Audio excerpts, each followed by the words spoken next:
Hello everyone, welcome back to my YouTube channel. आज हम discuss करेंगे NBHM 2011 के पेपर को, और जो सेक्शन है जिसको हम डील करने वाले हैं वो है complex analysis. So let's start the video. आज का हमारा पहला क्वेश्चन क्या है? Let f from C to C be an analytic function. इस क्वेश्चन में हमें गिवन है कि f जो है वो एक फंक्शन है जो C से C की तरफ है, और वो क्या है? एनालिटिक फंक्शन है। नाउ हमें इस क्वेश्चन में करना क्या है? Pick out the cases when f is not necessarily a constant. अब हमें वो केसेस जो हैं उनको चुनना है जिसमें ये बताया जा सके कि f जो है ज़रूरी नहीं है कि वो जो हो कांस्टेंट हो। Not is very important in this question. तो चलते हैं हमारे केसेस की तरफ। केस ए है, imaginary part of f dash z is greater than 0 for all z belongs to C। Case B है, f of n is equal to 3 for all n belongs to z। Case C है, f dash of 0 is equal to 0 and mod of f dash z is less than equal to 3 for all z belongs to C। अब इस केस में क्या है, हमें 3 cases दिए हुए हैं और हमें बताना है कि इनमें से कौन कौन से केस हैं जो हमें बताते हैं कि f जो है ज़रूरी नहीं है कि वो एक कांस्टेंट फंक्शन हो। तो चलते हैं हम क्वेश्चन के सॉल्यूशन की तरफ। सबसे पहले हम डिस्कस करने वाले हैं केस ए के बारे में। अब केस ए में हमें गिवन क्या है? Imaginary part of f dash z is greater than 0 for all z belongs to C। मतलब क्या है कि अगर f जो है वो एक एनालिटिक फंक्शन है तो इमेजिनरी पार्ट जो है f डैश z का वो क्या है? ग्रेटर देन 0 है सभी z बिलोंग्स टू C के लिए। तो अब हम चेक करेंगे कि क्या f जो है वो कांस्टेंट है या वो कांस्टेंट नहीं है। ठीक है, और साथ ही साथ हमें ये भी गिवन है कि f जो है वो C से C की तरफ जो है एक एनालिटिक फंक्शन है। अब हम एक काउंटर एग्जांपल लेते हैं इस केस को प्रूव करने के लिए। ठीक है, काउंटर एग्जांपल है, take f of z is equal to 2 iota z। अब ये जो 2 आयोटा z है तो ये f क्या है इस केस में? एनालिटिक है। अगर हम डिफरेंशिएट करें इस f को विद रिस्पेक्ट टू z तो क्या आएगा? f डैश z जो है वो इक्वल टू आएगा 2 आयोटा के बराबर, जहाँ पे इमेजिनरी पार्ट क्या है f डैश z का? वो है 2 के बराबर, और वो क्या है? Greater than 0 for all z belongs to C। और क्लियरली जो है f जो है वो कांस्टेंट नहीं है, तो इसी वजह से जो है केस ए जो है वो बिल्कुल सही है। ओके, अब हम चलते हैं केस बी की तरफ। केस बी में हमें क्या चीज़ गिवन है? केस बी में हमें गिवन है f from C to C be an analytic function है, और f ऑफ n जो है वो 3 के बराबर है for all n belongs to z के। इस केस के लिए भी जो है हम एक काउंटर एग्जाम्पल लेंगे। हम मान के चलते हैं f ऑफ z जो है वो बराबर है 3 into cos of 2 pi z। अब क्लियरली जो है f जो है वो इस केस में एनालिटिक है, क्योंकि 3 भी जो है वो कांस्टेंट है और कांस्टेंट फंक्शंस ऑलवेज एनालिटिक होते हैं, और cos 2 पाई z मतलब कॉस फंक्शन है तो ये भी क्या होगा? एनालिटिक होगा। और हमें ये चीज़ भी पता है कि product of 2 analytic function is again an analytic function. So इसीलिए जो है f जो है वो एनालिटिक है। और साथ ही साथ क्या है? f of n is equal to किसके बराबर आएगा? 3 into cos of 2 pi n which is equal to किसके बराबर आएगा?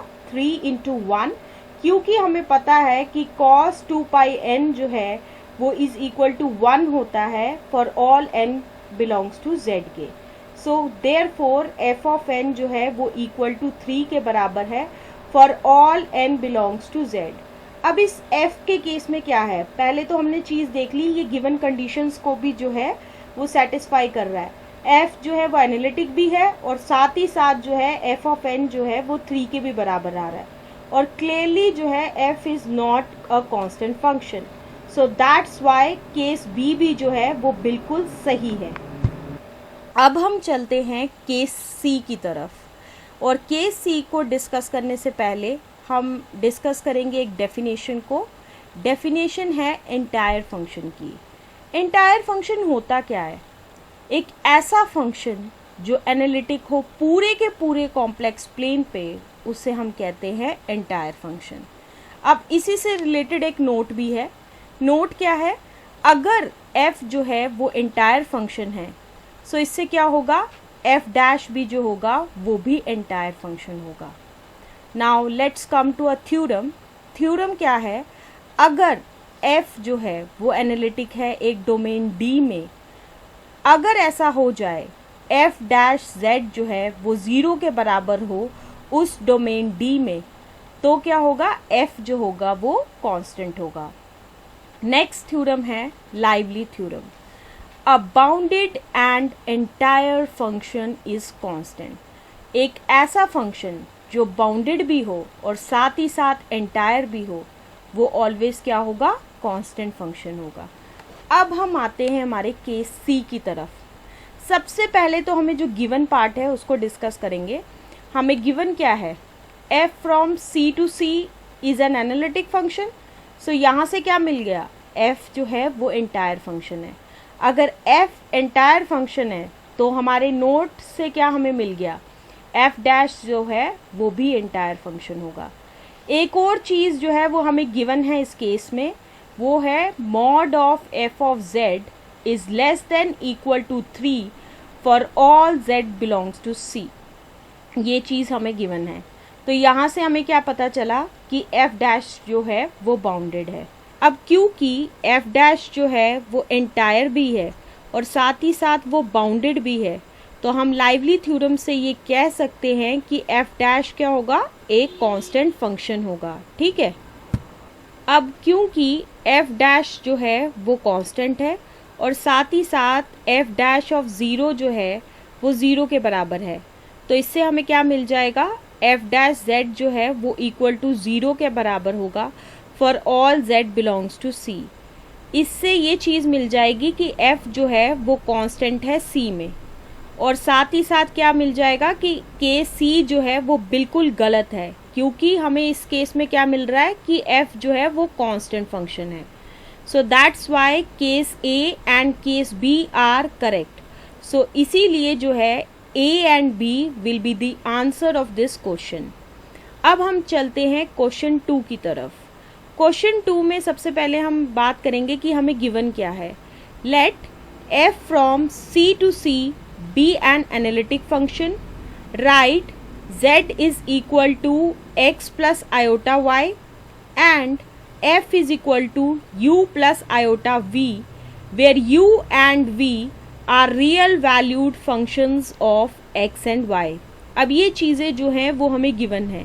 इसमें हमें चीज़ गिवन है वो क्या है, f जो है वो u प्लस आयोटा v के बराबर है, जहाँ पे u और v जो है वो दोनों रियल वैल्यूड फंक्शंस हैं, और साथ ही साथ f जो है वो एक एनालिटिक फंक्शन है। ठीक है। और अब हमें इस क्वेश्चन में पूछा क्या गया है, pick out the true statements. हमें बताना है कि जो स्टेटमेंट्स हमें दी हुई है उसमें से कौन कौन सी जो है वो सही है और कौन सी गलत है। जो सही वाली है उसे ढूंढ के हमें जो है वो लिखना है आंसर में। स्टेटमेंट ए है f dash z is equal to del two u divided by del x plus iota del v by del x। Statement B है del two u divided by del x square plus del two u divided by del y square is equal to 0। Statement C है f double dash of 0 is equal to 1 divided by 2 pi i integral over mod z equal to 1 f of z divided by z cube into dz। तो हमें ये 3 statements दी हुई है, हमें बताना है कि कौन सी स्टेटमेंट जो है वो सही है। ओके। सबसे पहले हम डिस्कस करेंगे स्टेटमेंट ए के बारे में, और स्टेटमेंट ए को डिस्कस करने से पहले हम डिस्कस करेंगे एक थ्योरम को जिसको हम यूज़ करेंगे स्टेटमेंट ए के लिए। थ्योरम है सफिशिएंट कंडीशन ऑफ डिफरेंशिएबिलिटी। अब इस केस में इसकी स्टेटमेंट क्या है, f z is equal to u x comma y plus iota v x comma y. ये जो फंक्शन है वो डिफाइन किया गया है किसी एप्सिलॉन नेबरहुड में of point z nought is equal to x nought plus iota y nought में। और साथ ही साथ हम मान के चलेंगे ए पॉइंट है इस केस में फर्स्ट ऑर्डर पार्शियल डेरिवेटिव्स, मतलब कि u x u y v x and v y ये चारों जो है वो एग्जिस्ट कर रहे हैं in the neighbourhood of z not. Point B है the first order partial derivatives are continuous हैं किस पॉइंट पे, x not comma y not, और साथ ही साथ जो है वो सेटिस्फाई कर रहे हैं C R equations at point z not. So हमें क्या मिलेगा इस केस में कि then f is differentiable at z equal to z not, और साथ ही साथ f डैश z जो है वो बराबर होगा u x plus iota v x, और इन अदर वर्ड्स ऐसे भी हो सकता है f dash z is equal to v y minus iota u y. तो ये रही सफिशिएंट कंडीशन ऑफ डिफरेंशिएबिलिटी। अब हम चलते हैं डेफिनेशन ऑफ एनालिटिक फंक्शन की तरफ। एनालिटिक फंक्शन होते क्या हैं, एक ऐसा complex function f of z, उसको हम एनालिटिक कहेंगे किसी point z equal to z nought पे अगर ऐसा हो जाए कि f जो है वो डिफरेंशिएबल हो सभी पॉइंट पे, कोई हमने नेबरहुड दिया हो अगर z equal to z nought पे, तो f जो हो वो डिफरेंशिएबल हो उन सभी पॉइंट्स पे, ठीक है। और इसी के साथ जो है एक नोट है जो रिलेटेड है एनालिटिक फंक्शन की डेफिनेशन के साथ। वो नोट क्या है, अगर f जो है वो एनालिटिक फंक्शन है तो इससे हमें एक और चीज़ मिल जाती है कि f जो होगा वो डिफरेंशिएबल होगा अनकाउंटेबल नंबर ऑफ पॉइंट्स पे, ओके। अब हम चलते हैं स्टेटमेंट ए की तरफ। हमें गिवन क्या है, f from c to c जो है वो एक एनालिटिक फंक्शन है। सो इससे क्या मिलेगा कि f डैश z जो है which is equal to limit h tends to 0 f of z plus h minus f of z divided by h जो है वो एग्जिस्ट करेगा किसी भी डायरेक्शन पे। So therefore f dash z जो है वो इक्वल टू होगा u x plus iota v x. इसको अनदर वर्ड्स में ऐसे भी लिख सकते हैं that it is equal to del to u divided by del x plus iota del v by del x. So that's why statement A जो है वो बिल्कुल सही है। अब हम आते हैं स्टेटमेंट बी की तरफ, और स्टेटमेंट बी में हमें गिवन क्या है कि f जो है वो c से c की तरफ एक एनालिटिक फंक्शन है, और साथ ही साथ f ऑफ z जो है वो इक्वल टू है u x comma y plus iota v x comma y, और साथ ही साथ ये यू एक्स कॉमा वाई जो है वो डिनोट कर रहा है रियल पार्ट ऑफ f, और वी एक्स कॉमा वाई जो है वो डिनोट कर रहा है इमेजिनरी पार्ट ऑफ f। क्योंकि f जो है वो एनालिटिक फंक्शन है c पे, तो इससे क्या मिल जाएगा, फर्स्ट ऑर्डर पार्शियल डेरिवेटिव्स जो हैं इसके कंपोनेंट फंक्शंस के वो सेटिस्फाई करेंगे सी आर इक्वेशंस को throughout the complex plane. इस लाइन का क्या मतलब है, that it is that u x is equal to v y and u y is equal to minus v x, okay. अब हम इन दोनों इक्वेशंस को जो है वो डिफरेंशिएट करेंगे विद रिस्पेक्ट टू x। तो हमें क्या मिलेगा, u x x is equal to होगा वी वाई एक्स, और इसको हम लेंगे इक्वेशन 1, और साथ ही साथ u y x is equal to होगा माइनस वी एक्स एक्स, इसको लेंगे हम इक्वेशन 2। अब अगली बार जो है उन्हीं दो इक्वेशंस को हम डिफरेंशिएट करेंगे विद रिस्पेक्ट टू y के। तो हमें क्या मिलेगा, u x y is equal to v y y, इसको हम लेंगे थर्ड इक्वेशन, और साथ ही साथ u y y is equal to minus v x y, और इसको लेंगे हम फोर्थ इक्वेशन। क्योंकि एक थ्योरम है एडवांस कैलकुलस में, वो क्या है, that is the continuity of partial derivatives of u and v ensures that uyx is equal to होगा uxy के, और साथ ही साथ जो है vyx is equal to होगा vxy के. सो फ्रॉम इक्वेशन 1 and 4 से हमें क्या मिलेगा, uxx is equal to vyx जो किसके बराबर होगा, vxy के, और which is further equal to होगा माइनस uyy. तो अब हमें क्या मिल गया, uxx is equal to minus uyy, which further implies that uxx plus uyy is equal to 0. इसे हम दूसरी तरीके से भी लिख सकते हैं, that is del 2u divided by del x square plus del 2u divided by del y square is equal to 0. So which further implies that u जो है वो हार्मोनिक है पूरे के पूरे कॉम्प्लेक्स प्लेन पे. तो इसीलिए जो है स्टेटमेंट बी जो है वो बिल्कुल सही है. अब हम चलते हैं स्टेटमेंट सी की तरफ. स्टेटमेंट सी को डिस्कस करने से पहले हम डिस्कस करेंगे Cauchy integral formula for derivatives के बारे में. अब इसकी स्टेटमेंट क्या है, अगर f जो है वो एक एनालिटिक फंक्शन है किसी सिंपली कनेक्टेड डोमेन D पे, और z0 एक पॉइंट है जो कंटेन कर रहा है D में, तो क्या मिलेगा हमें, that fn z0 is equal to n factorial divided by 2 pi i integral over c f of z divided by z minus z0 की power n plus 1 into d z. ये चीज़ हमें मिलेगी. और जहाँ पे c जो है वो रिप्रेजेंट कर रहा है कोई भी क्लोज कॉन्टूर है d के अंदर जो कंटेन कर रहा है पॉइंट z0 को.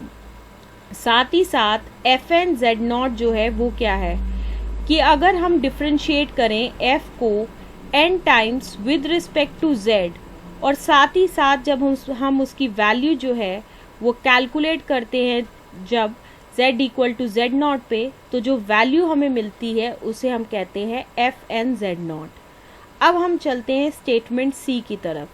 स्टेटमेंट सी में हमें गिवन है f from c to c एक एनालिटिक फंक्शन है, और साथ ही साथ z0 जो है वो इक्वल टू 0 के बराबर है जो कंटेन कर रहा है c में, और c जो है वो रिप्रेजेंट कर रहा है एक close contour in the whole complex plane containing the point 0, और विच इज इक्वल टू किसके बराबर है, ऑल दो z belongs to c such that mod of z is equal to 1. अब इस स्टेटमेंट का क्या मतलब है कि एक सर्कल है जिसका सेंटर जो है वो 0 है और रेडियस जो है वो इक्वल टू 1 के बराबर है, which is as depicted in the figure also. और साथ ही साथ n प्लस 1 जो है वो 3 के बराबर है, जो फर्दर इम्प्लाई करेगा n इक्वल टू किसके बराबर आएगा, 3 माइनस 1 इक्वल टू 2 के बराबर आएगा. अब हम जब जो है यूज़ करेंगे Cauchy integral formula for derivatives, तो हमें क्या मिलेगा, f double dash of 0 is equal to होगा 2 factorial divided by 2 pi i integral over mod z equal to 1 f of z divided by z minus 0 का whole cube into d z. यहाँ से अगर हम फर्दर सिंप्लीफाई करेंगे तो हमें मिलेगा f double dash of 0 is equal to 1 divided by pi i integral over mod z equal to 1 f of z divided by z cube into d z. So यहाँ से हमें क्या पता चला कि स्टेटमेंट सी जो है वो तो बिल्कुल गलत है. सो दैट्स वाई जो हमारी सही स्टेटमेंट्स जो है वो है ए एंड बी. सो इसीलिए इस क्वेश्चन का जो है वो आंसर होगा ए एंड बी. अब हम चलते हैं क्वेश्चन नंबर 3 की तरफ. क्वेश्चन क्या है, find the square roots of 1 plus iota square root of 3. अब हमें क्या करना है, इसका स्क्वायर रूट निकालना है. तो चलते हैं हम इसके सोल्यूशन की तरफ. सबसे पहले तो हम मान के चलेंगे कि let square root of 1 plus iota square root of 3 is equal to जो है वो a प्लस आयोटा b के बराबर है. जब हम स्क्वेयरिंग करेंगे बोथ साइड्स तो हमें क्या मिलेगा, 1 plus iota square root of 3 is equal to होगा a square minus b square plus iota into 2ab के बराबर होगा. ठीक है। अब जब हम जो है कंपेयर करेंगे रियल और इमेजिनरी पार्ट को, तो हमें मिलेगा a square minus b square जो है वो 1 के बराबर आएगा, और साथ ही साथ 2ab जो है वो आएगा स्क्वायर रूट ऑफ 3 के बराबर। अगर हम सेकंड इक्वेशन को फर्दर जो है वो लिख सकेंगे, वो ऐसे लिखेंगे that a is equal to होगा square root of 3 divided by 2b। अब a square minus b square जो है वो इक्वल टू 1 के बराबर है, तो इस इक्वेशन में जो है वो हम सब्स्टिट्यूट करेंगे वैल्यू ऑफ a को, तो उससे क्या मिलेगा square root of 3 divided by 2b का whole square minus b square is equal to 1 के बराबर, जिससे फर्दर हमें मिलेगा 3 divided by 4b square minus b square is equal to 1 के बराबर, which further implies that 3 minus 4b की power 4 is equal to 4b square, which further implies that 4b की power 4 plus 4b square minus 3 is equal to 0 के बराबर। So यहाँ से हमें b square की वैल्यू जो है वो मिल जाएगी, that is b square is equal to minus 4 plus minus square root of 4 square minus 4 into 4 into minus 3 divided by 2 into 4, which further implies that b square is equal to होगा minus 4 plus minus square root of 16 plus 48 divided by 8। यहाँ से मिलेगा minus 4 plus minus square root of 64 divided by 8, which is further equal to होगा minus 4 plus minus 8 divided by 8। सो यहाँ से हमें क्या मिला, बी स्क्वायर इक्वल टू होगा minus 4 plus 8 divided by 8 comma minus 4 minus 8 divided by 8। तो हमें दो वैल्यूज़ जो हैं वो मिली है बी स्क्वायर की। अब बी स्क्वायर जो होगा वो होगा 4 divided by 8 comma minus 12 divided by 8, which is equal to होगा 1/2 कॉमा माइनस 3/2। क्योंकि बी स्क्वायर जो है वो ऑलवेज ग्रेटर देन 0 होता है, सो इसीलिए बी स्क्वायर जो होगा वो 1/2 के बराबर होगा। So which further implies that b is equal to plus minus 1 divided by square root of 2। अब हम इक्वेशन यूज करेंगे a square minus b square is equal to 1। So यहाँ से मिलेगा a square is equal to 1 plus b का whole square. अब हम क्या करेंगे, इस इक्वेशन में b की जो है वो वैल्यू को पुट करेंगे। सो हमें मिलेगा that it is equal to 1 plus 1/2 is equal to 3/2 के बराबर। सो यहाँ से हम a की वैल्यू को जो है वो कैलकुलेट कर लेते हैं। a इक्वल टू आएगा plus minus square root of 3 divided by 2। ठीक है, तो यहाँ से हमें a की भी वैल्यू मिल गई है और b की भी वैल्यू मिल गई है। So therefore square root of 1 plus iota square root of 3 is equal to होगा a प्लस आयोटा b। अब यहाँ पे जो है हम पुट करेंगे a और b की वैल्यू को, that it is equal to plus minus square root of 3 divided by square root of 2 plus iota plus minus 1 divided by square root of 2, which further equal to plus minus square root of 3 plus iota divided by square root of 2। So यहाँ से जो है हमने निकाल लिया है square root की value of 1 plus iota square root of 3। So that's why this is the answer of this question, and with the explanation of this question, this is the end of this video. Thank you.